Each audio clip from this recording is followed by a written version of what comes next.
Di saat saya belajar berjalan, kaki belum bisa pikul badan, tuh kakak. Iya. Kaki belum bisa pikul badan, jadi saya jalannya pakai dada.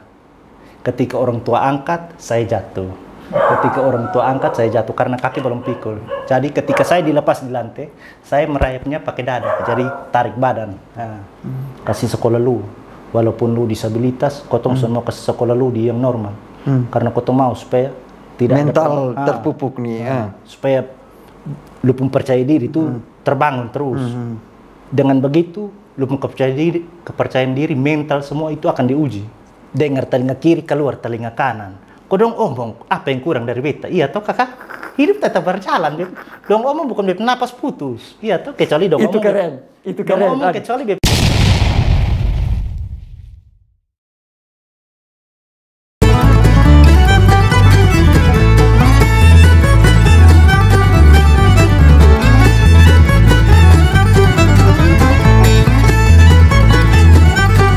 Salam haleik adik. Salam kaboban. Salam haleik saudara semua. Terima kasih atas kepercayaan kaboban untuk saya bergabung dengan kakak. Saya akan menceritakan sedikit kisah hidup saya. Terima kasih adik. Nama lengkap Wilfridus Franspet Penga Wene. Eskom. Sarjana komputer. Iya, betul sekali. Seorang ASN. Iya. Dan seorang atlet berprestasi. Betul sekali. Atlet Paralimpik. Iya, betul. Atlet Paralimpik. Adik dengan kondisi dan segala keterbatasan adik, beta punya kacamata, pencapaian adik nih, mungkin kotong orang biasa, orang umum juga sone bisa juga. Itu sudah kakak ini barang. Mungkin sone bisa juga pencapaian seperti adik. Adik Ilfrid, terima kasih sudah mau berbagi cerita di Om Boban Channel di acara Bersulang, bercerita sesuatu ala Kupang. Adik Ilfrid, kemana kabar? Baik-baik saja Kak Boban. Hormat, berjanji dari Eltari. Adi Ilfrid. Iya. Adi Ilfrid seorang penyandang disabilitas. Disabilitas. Iya. Kepingin tahu adik, kondisi ini apakah adik ini dari lahir atau kemana adik? Iya, baik kakak. Terima kasih. Saya akan bercerita sedikit dari lahir.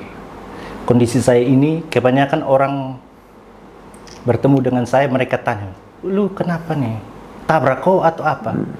Kebanyakan orang berpikir begitu. Ada celaka apa atau bagaimana, tidak dari lahir. Mereka berpikirnya begitu. Saya jelaskan mereka. Dulu waktu orang tua saya masih hidupnya masih susah, itu saya awalnya kena hela step. Nah, kena hela, tapi dari pandangan mama saya itu penyakit biasa. Nah, jadi tidak ada tindak lanjut untuk treatment khusus. Treatment khusus untuk penyakit itu. Mama tua pikir, ini penyakit biasa, sama kayak batuk pilek, nanti dia sembuh. Yang penting kasih obat saja dia sembuh. Sembuh, tapi ada dampaknya. Dampaknya di saat saya belajar berjalan. Nah, itu mungkin umur 1 tahun, 2 tahun, itu kurang ini. Di saat saya belajar berjalan, kaki belum bisa pikul badan, tuh kakak. Iya. Kaki belum bisa pikul badan, jadi saya jalannya pakai dada. Ketika orang tua angkat, saya jatuh. Ketika orang tua angkat, saya jatuh karena kaki belum pikul. Jadi ketika saya dilepas di lantai, saya merayapnya pakai dada. Jadi tarik badan. Nah, begitu. Adik. Iya. Omong-omong, adik ini anak berapa? Dari berapa bersaudara? Saya anak pertama. Sebenarnya kami 4 orang. Iya. Laki-laki 2, perempuan 2. Hanya karena mungkin bab tua di atas toh, jadi dia yang atur kita pun hidup. Jadi satu meninggal dalam perut. Nah, meninggal dalam perut. Mungkin kalau seandainya masih hidup, mungkin umur Kaboban dong. Oh, ini berarti yang sulung ya? Sulung. Yang sulung. Adik sulung satu laki-laki adik dengan 2 adik nona. Itu nama Petrus. Ya, dia nama Petrus ya, mungkin jalan Tuhan. Jadi hanya kami bertiga saja, saya pun adik 2 orang. Ya begitu suka kan. Iya. Adik, catatan beta adik. Iya. Sekolah sejak TK sampai SMA di sekolah normal. Iya. Soalnya ada sekolah khusus. Betul. Ceritanya kemana lengkapnya? Ceritanya begini, ini mungkin dari orang tua juga. Orang tua, mungkin ini salah satu motivasi dari orang tua untuk membangkitkan percaya diri saya mulai dari kecil. Jadi orang tua saya tidak mau menyekolahkan saya di sekolah khusus. Tidak, supaya kasih dia di sekolah yang normal supaya dia bisa berbaur dengan orang, dan orang juga bisa menerima keadaan dia seperti ini. Dan ya itu kakak, saya TK di Santo Yosef, SD Santo Yosef, SMP Santo Yosef, SMA dan kuliah kalau ada situ mangkal di situ. Anak Santo Yosef. Iya, anak Santo Yosef. Pengalaman dulu. Iya. Ini kan sekarang terkenal dengan bully membuli adik. Maaf adik, dulu pernah pengalaman dapat bully begitu dengan adik punya keberadaan begini. Ya, kalau sejak TK sampai SD itu mungkin sudah lupa kakak ya, ini potong sebegini lama. Mungkin SMP, SMA itu yang mungkin daya ingat mulai tajam tuh, jadi masih bisa ingat sampai sekarang. Di saat saya masuk SMP itu tidak dibully, hanya mereka tunjukkan dengan cara mereka. Contohnya mereka menjauh dari saya. Saya masuk kelas, mereka lihat dari ujung kaki sampai ujung ini begini, mereka lihat begini. Otomatis saya pun hati juga risih tuh kakak, kenapa dong lihat itu begitu. Otomatis dari situlah beta mulai menutup diri. Kayak mereka keluar istirahat, jalan sama-sama dengan kawan, beta jalan sendiri-sendiri. Kadang-kadang duduk saya terus dalam kelas sampai waktu istirahat masuk juga beta ada dalam kelas. Itu bukan karena beta sudah mau bergaul, tapi mungkin beta punya kepercayaan diri itu belum ada. Dengan keadaan seperti yang dilakukan oleh teman-teman, memang mereka tidak membuli secara kata-kata olok-olok, tidak, tidak. Gitu. Tapi mereka tunjukkan dengan sikap. Mereka menghindar dari saya. Ya, itu yang saya rasakan. Itu saya rasakan sampai saya SMA. Sampai SMA. Tapi SMA sudah agak kurang. Sudah agak kurang, kan wawasannya sudah mulai bertambah toh, menuju ke dewasa nih, berarti mereka sudah mulai ini. Pokoknya saya waktu awal-awal masuk itu yang latih nih model ke mau masuk sekolah takut. Takutnya bukan takut karena apa? Takutnya karena begitu tadi, kawan-kawan dong ini lihat dari ujung kaki. Mereka lihat saya, kita pun keringat halus mulai keluar. Apalagi kalau mereka omong, bisa-bisa besoknya kita tidak mau datang lagi. Begitu. Artinya dari cara-cara seperti itu, tanpa saya sadar, saya punya mental itu mulai diuji. Saya proses nih ya, proses kan itu proses. Saya mental mulai diuji. Ketika saya di sekolah dan saya kembali ke rumah, saya ceritakan apa yang terjadi di sekolah. Wih mama dong di sekolah nih, dia beta begini-begini. Mam tua bilang, kotong kasih sekolah lu bukan untuk lupi cari hal dengan orang, biar lepas kau dong mau lihat lu apa tinggal apa persetan, yang penting lu jangan korek ini dong, jangan korek selalu lu dong korek selalu lu datang lapor itu ke sekolah kaca. Kalau hanya sekedar lihat nanti juga lama lu terbiasa. Lu pikir begini saya Ilfrid, kotong kasih sekolah lu tuh tujuan untuk supaya besok-besok lu lihat ketong kembali. Iya toh, karena kotong bukan hidup tong ke dunia atau dampingi besong sampai ini dunia belum habis-habis juga, kotong belum mati, kotong akan mati. Makanya tujuannya kotong supaya menyambung kotong pun tangan ini dengan cara seperti itu. Kasih sekolah lu, walaupun lu disabilitas, kotong semua kasih sekolah lu di yang normal.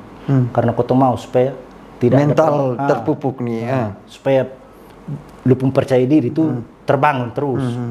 Dengan begitu lu pun kepercayaan diri, mental semua itu akan diuji. Gitu. Adik, ini tanda kutip adik, kecenderungan tanda kutip.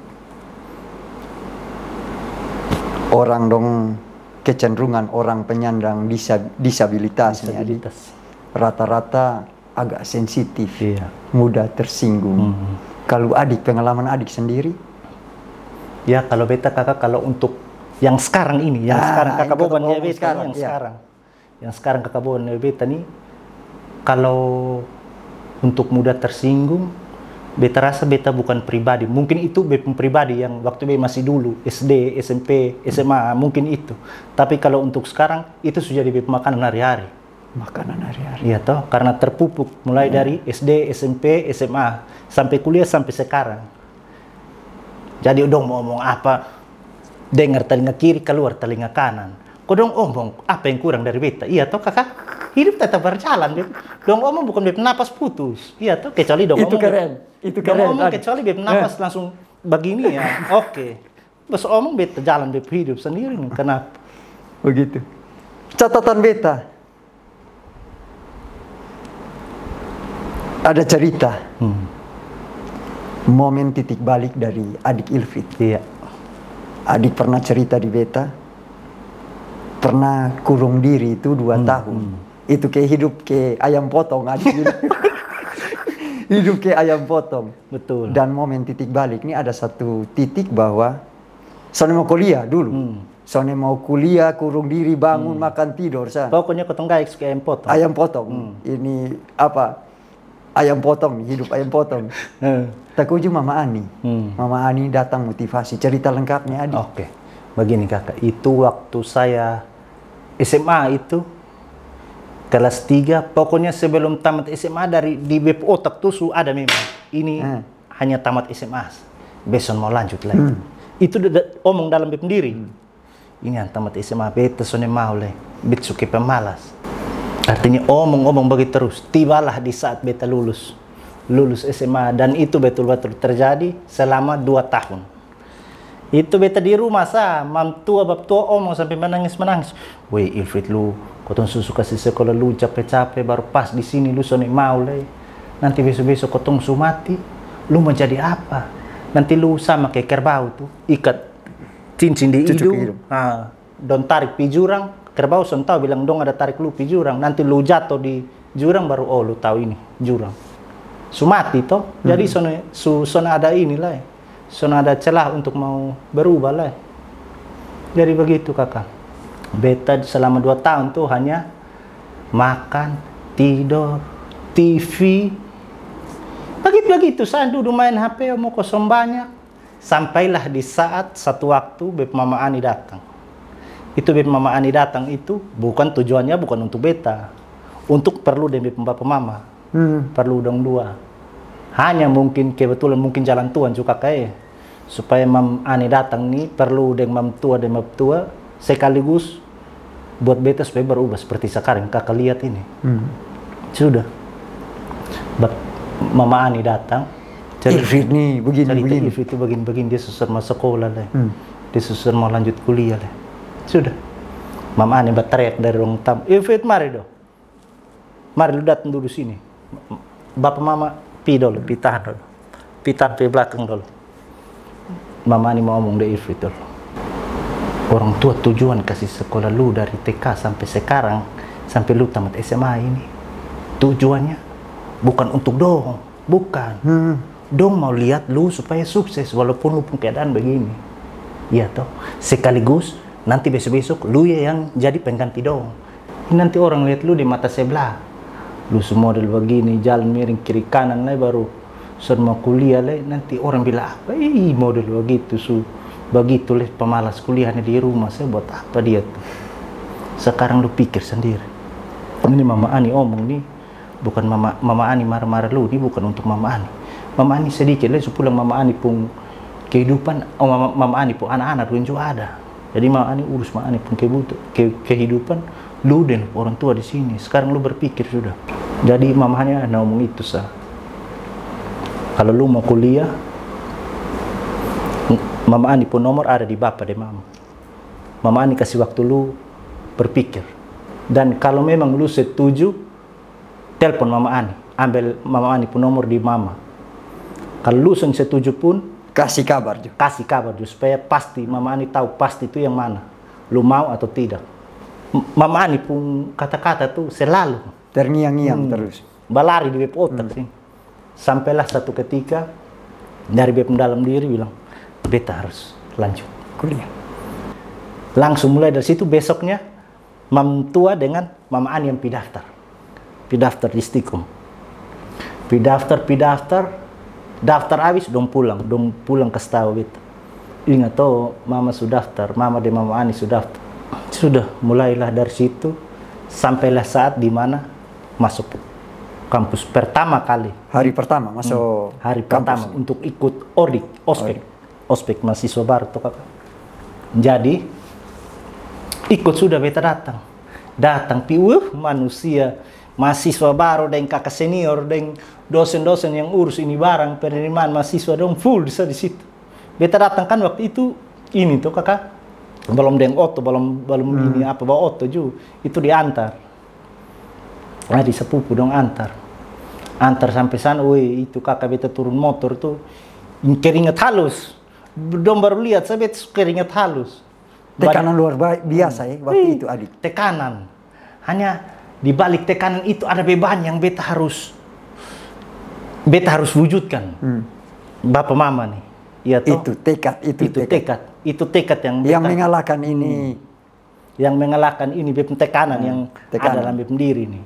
Itu tekad yang beta harus wujudkan dan yang membuat beta kuliah juga itu Mama Ani pun kata-kata juga. Itu yang memang betul kata-kata nih. Kadang-kadang ini sampai teringat sampai sekarang nih Kak. Sampai beta bisa berubah begini ini bukan karena beta orang tua, karena beta Mama Ani. Kalau beta Mama Ani sebenarnya beta sudah tahu deh. Mau siapa yang kasih berubah beta. Mungkin kakak kedua sudah kenal. Mulailah kuliah pertama. SKS.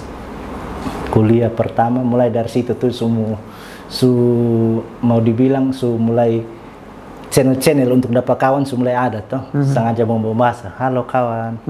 Dari mana sengaja mau begitu? Tahu tuh kok cari kawan nih. Tapi itu tangan juga keringat dingin. Itu keringat halus juga. Don tanya bilang, lu kenapa begini? Oh beta dari lahir, dia mulai cerita. Tapi itu cerita dalam keadaan gugup itu. Cerita beta dari lahir, beta begini sudah. Mulai dari situ beta mulai dapat kawan sampai pokoknya hari berjalan mulai adaptasi yang luar biasa. Dia punya rasa mental yang buruk yang awalnya beta masuk beban yang awal dari SMP SMA dong tuh itu secara tanpa beta sadar dia mulai pelan-pelan hilang. Artinya beta lihat ini orang nih kesone seperti yang awal beta masuk ke lihat dong. Sudah mental itu. Maksudnya beta lihat kayak biasa kan sudah kenal dong toh. Jadi begitu suka Kak. Jadi adik catatan beta dekat sekali dan bapak. Iya, dekat. Dibanding mama PNS, mama di kehutanan. Iya. Bapak wira swasta. Keuskupan Agung Kupang. Keuskupan Agung Kupang. Dan catatan beta dekat dengan bapak. Iya, betul. Satu cerita sampai dekat tuh, itu cerita bapak tua kasih belajar otot tuh ke mana? Beta pun niat itu beta kasih tahu pertama bep mama. Kasih tahu bep mama. Tanggapan bep mama bilang, lu jangan cari gara-gara Ilfrid. Lu pun kaki begini jangan sampai lu injak gas kok otot terbang kasih mati orang lainnya. Pusing suka ketong satu rumah ini. Tapi itu bab tua sudah tanggapi apa-apa. Bab tua tenang. Dia pun tenang mendaing. Mam tua nih yang model ke ini dengar ketong begitu. Mam tua model ke polisi mau datang tangkap sang ketong kok apa. Jadi mam tua kasih lu jangan cari gara-gara biar kok ini masih ada orang dalam rumah yang bisa antar jemput lu. Itu dong sudah. Lu tak usah ini runggu rangka kok mau gaya-gaya. Lu mau bawa oto apa lu kaget lu bikin celaka orang nih ketong yang pusing dalam rumah. Sudah. Dari situ beta diam-diam. Anggap saya beta iya mam tua pun perkataan beta ikuti saya.